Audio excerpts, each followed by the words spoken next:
প্রিয় দর্শক আসসালামু আলাইকুম। রবিউল বিডি চ্যানেলে আপনাদের সবাইকে স্বাগতম। আসলে বাংলাদেশের প্রেক্ষাপটে এখন আমরা একটি সংকটকালীন সময়ের মধ্য দিয়ে যাচ্ছি। শরীফ ওসমান হাদি উনি গত শুক্রবারে গুলিবিদ্ধ হয়েছেন, এটা আমরা সকলেই জানি। গতকালকে উনি সিঙ্গাপুরে মারা গিয়েছে।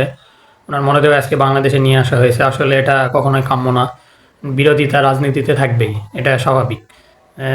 একেকজনের মতের পার্থক্য থাকবে, এটাই রাজনীতি, এটাই গণতন্ত্র। তার মানে এই না যে আমার মতের সঙ্গে যার মতের মিল থাকবে না তাকে হত্যা করতে হবে বা তাকে রাস্তা থেকে সরিয়ে দেওয়ার জন্য তার ক্ষতি করতে হবে, এরকমটা না।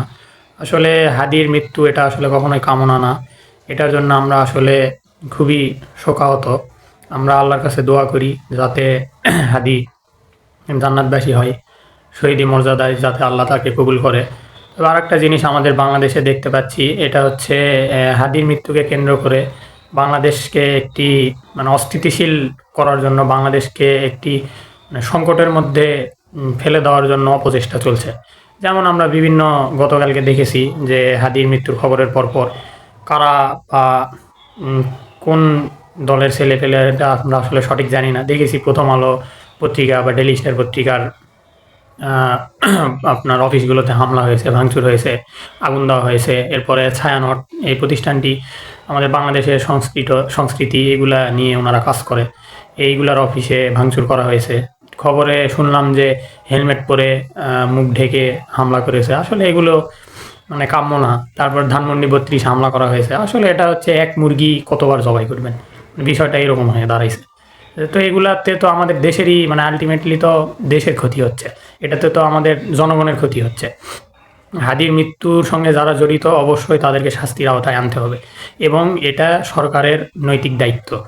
এবং যে হাদিকে মৃত্যুর পরে যে সন্ত্রাসীরা হাদিকে গুলি চালিয়েছে, তারা যে দেশ থেকে বাইরে পালিয়ে গিয়েছে বা এখনও পর্যন্ত তারা গ্রেপ্তার হয়নি, এটা আসলে সরকারের ব্যর্থতা। আমরা আকুল আবেদন জানাই সরকারের প্রতি যে যত দ্রুত সম্ভব তাদেরকে যেন গ্রেপ্তার করা হয়। তারা যদি দেশের বাইরেও চলে যেয়ে থাকে, শোনা যাচ্ছে যে ভারতে তারা পালিয়েছে, যদি ভারতেও গিয়ে থাকে ভারতের সরকারের সঙ্গে কথাবার্তা বলে আলোচনার মাধ্যমে তাদেরকে যত দ্রুত সম্ভব বাংলাদেশে ফিরিয়ে এনে তাদেরকে বিচারের আওতায় আনা হোক, তাদের শাস্তি কার্যকর করা হোক। কিন্তু এটাকে কেন্দ্র করে আমাদের বাংলাদেশে এই অস্থিতিশীল পরিবেশ তৈরি করা, এতে আসলে আমাদের জনগণের ক্ষতি। আমরা সাধারণ জনগণ, আমরা এটা ক্ষতির সম্মুখীন হই। এটাতে যারা বড় বড় পর্যায়ে বসে আছে, যারা বড় বড় চেয়ারে বসে আছে, তাদের কোনো কিছুই হবে না। তাদের আজকে তারা আছে, নির্বাচনের পরে অন্য সরকার চলে আসবে, তারা ক্ষমতায় থাকবে না, তারা ইউরোপে চলে যাবে, বিভিন্ন দেশে চলে যাবে, তাদের কোনো সমস্যা নেই। কিন্তু আমরা যারা সাধারণ জনগণ, আমরা দিন আনি দিন খাই, আমরা অনেক সমস্যায় পড়ব। যে আমাদের জিনিসপত্রের দাম বেড়ে যাবে। দেশ যদি স্থিতিশীল না থাকে, আমরা তো সবজি থেকে শুরু করে আপনার বাজারে কোনো কিছুই সঠিকভাবে পাবেন না, বিভিন্ন সংকট দেখা দেবে, বিভিন্ন সমস্যা দেখা দিবে। এতে তো আমরা সাধারণ জনগণ আমরা ক্ষতিগ্রস্ত হব। এই জিনিসগুলো এখন যারা আন্দোলন করছেন, এখন যেসব নেতারা দায়িত্বে রয়েছেন, তাদের সকলেরই এই জিনিসগুলো মাথায় রাখা উচিত যে যারা দোষ করেছে তারা শাস্তির আওতায় আসুক, এটা আমরা সবাই চাই। সে যে দলেরই হোক, যে নেতাই হোক, যেই হোক, কিন্তু এটার জন্য যেন নিরপরাধ আমরা সাধারণ মানুষ যেন ক্ষতিগ্রস্ত না হই। তাদের এই কার্যকলাপের মাধ্যমে যেন এটার ভুক্তভোগী যেন সাধারণ মানুষ না হয়, এই জিনিসগুলো খেয়াল রাখতে হবে। আর বাংলাদেশ নিয়ে আসলে গভীর একটা ষড়যন্ত্র চলতেছে, এটা সবাই বুঝতেছে। দেশি বিদেশি বিভিন্ন ষড়যন্ত্র চলতেছে। আসলে আমাদের মাতৃভূমি, আমাদের মাটি, আমাদের দেশ রক্ষা করার দায়িত্ব আমাদের সবার।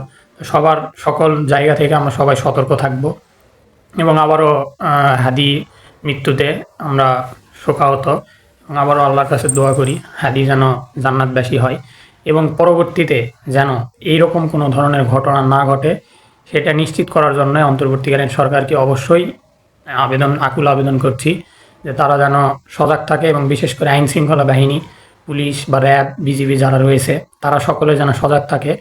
আর একটা বিষয় হচ্ছে আমাদের এই যে হাদিকে যে গুলি করে তারা 9 ঘন্টা বা 10 ঘন্টার মতো বাংলাদেশে ছিল, তারপরে তারা বর্ডার ক্রস করে ইন্ডিয়াতে গিয়েছে, আমরা যেমনটা জানতে পারতেছি গণমাধ্যমে।